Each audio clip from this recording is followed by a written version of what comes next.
엔비디아의 올해 실적 예상치를 보면 매출이 1256억 달러, 영업이익이 822억 달러예요.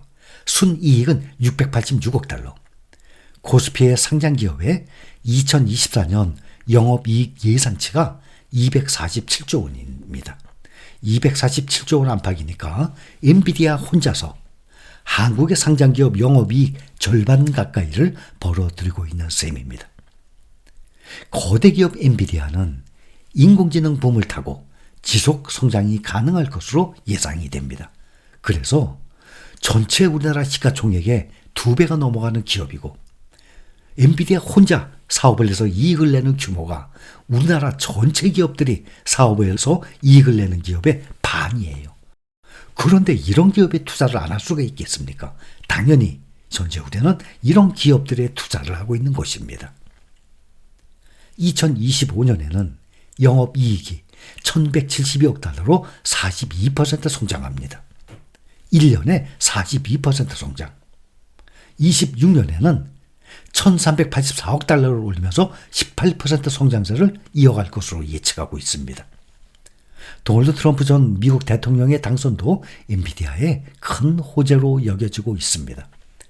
규제 철폐에 더해서 미국의 대형 기술업체의 설비 투자 규모도 더욱 커질 것으로 예상돼서 엔비디아의 GPU 그래픽 처리 장치 수요가 더욱 높아질 것으로 전망됩니다. 아마존은 인공지능 훈련을 위해서 앞으로 5년 동안 4억 7,500만 달러 규모의 엔비디아 그래픽 처리 장치 구매 계약을 체결하고 있다고 최근 밝히기도 했습니다. 엔비디아는 시가총액 1위 자리를 놓고 애플과 다툼을 벌였는데 미국 대선이 진행된 5일 1위 자리를 되찾으면서 왕좌를 공고히 할 것으로 예상이 됩니다.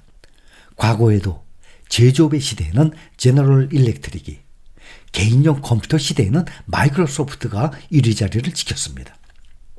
그리고 석유 패권 시대에는 엑슨모빌이 왕좌를 지켰고 플랫폼 시대가 도래하니까 잠깐이지만 아마존이 1위에 오르기도 했습니다. 엔비디아의 주가의 다음 중요한 테스트는 오는 20일 장 마감 후로 예정된 실적 발표입니다. 팩트셋에 따르면 엔비디아는 지난 8, 9, 10월 분기에 주당 70센트의 순이익과 329억 6천만 달러의 매출을 올렸을 것으로 전망하고 있습니다. 모건스탠리 애널리스트인 조 무어는 엔비디아의 비중 확대 의견과 목표 주가 160달러를 유지하면서 엔비디아가 제한된 칩 공급 역량으로 지난 분기에 투자자들이 익숙해진 어닝 서프라이즈를 선사하지 못할 수도 있다라고 지적을 했습니다. 그는 보고서에서 지난 분기는 다소 과도기적 분기로 엔비디아 주가의 주요 촉매제가 되지는 못할 것이라고 지적했습니다. 하지만 블랙 웨일 사이클이 회계연도 하반기 내내 의미 있는 상승세를 이끌고 갈 것으로 기대하는 만큼 엔비디아의 비중 확대와 최선호주 의견을 유지한다고 밝혔습니다. 무어는 엔비디아가 올 11월부터 내년 1월 분기에 차세대 블랙웰 칩으로 50억에서 60억 달러의 매출액을 올릴 것으로 전망하고 있습니다. 엔비디아의 AI 칩에 대한 수요 강세가 계속되고 있지만 시장 경쟁은 더욱 치열해지고 있다는 점도 유의해야 합니다. 세계 최대 동영상 스트리밍 업체 넷플릭스의 주가가 광고 요금제 이용자 수 증가 소식에 상승했습니다. 넷플릭스가 광고 요금제 출시 2년 만에 전 세계 월간 활성 이용자 수가 7천만 명을 달성했다고 오늘 발표했습니다.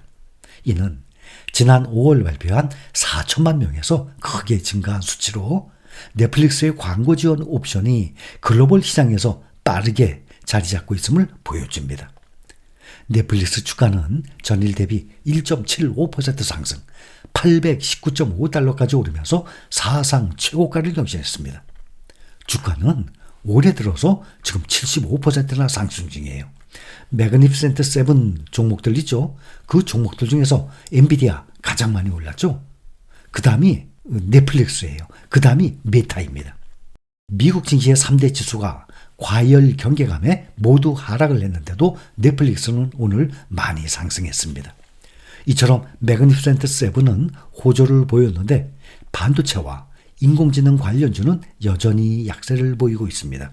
반도체 지수, 필라델피아 반도체 지수는 0.93% 오늘 하락하면서 지금 사흘째 하락세를 지속하고 있습니다. 필라델피아 지수를 구성하는 30개 종목이죠. 그중에 24개 종목이 하락했습니다. 엔비디아를 제외하면 나머지 상승 종목들의 상승률은 아주 작았습니다. 반면 마이크론 테크놀로지 4% 넘게 떨어졌고 AMD와 퀄컴도 2%대, 인텔은 3%대 하락률을 기록을 하면서 여전히 반도체주에 대한 우려가 커지고 있습니다. 트럼프 체제에서 관세 부과 등 반도체 무역이 타격받을 수 있다는 관측이 투자 심리를 위축시키고 있다는 분석입니다. 트럼프 재집권으로 전 세계 경제가 미국 독주 체제로 재편이 되면서 글로벌 경제 질서의 근본적 변화가 예고가 되고 있습니다. 특히 팬데믹 이후 미국 경제의 상대적 위상이 더욱 높아진 상황에서 트럼프의 보호무역 정책이 다시 재현될 경우 글로벌 경제에 미칠 파장이 이전보다는 훨씬 더 클 것이라는 우려가 고조되고 있다고 월스트리트 저널이 보도했습니다. 국제통화기금 데이터에 따르면 G7 국가들 중에서 미국이 차지하는 GDP 비중이 1980년대 이래 지금 최고 수준을 기록하고 있다고 합니다.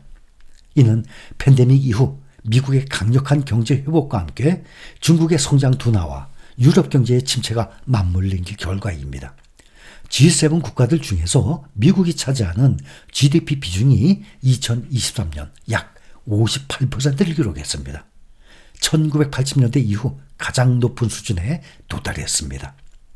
IMF 데이터가 보여주는 이 추세선은 중요 의미를 시사하고 있는데 1980년 약 40% 수준이었던 미국의 비중이 1985년 한때 50%까지 상승했다가 1995년 36% 수준까지 하락을 했는데 2000년대에 들어서 다시 상승세로 전환을 했습니다. 작년 기준으로 58%까지 엄청나게 오른 것입니다. 특히 주목할 만한 것은 2020년 팬데믹 이후의 급격한 상승세입니다. 이는 몇 가지 주목할 만한 경제적 현상이 복합적으로 작용한 결과입니다. 우선 미국은 전례 없는 대규모 재정 통화 정책으로 팬데믹 충격에서 빠르게 회복을 했습니다.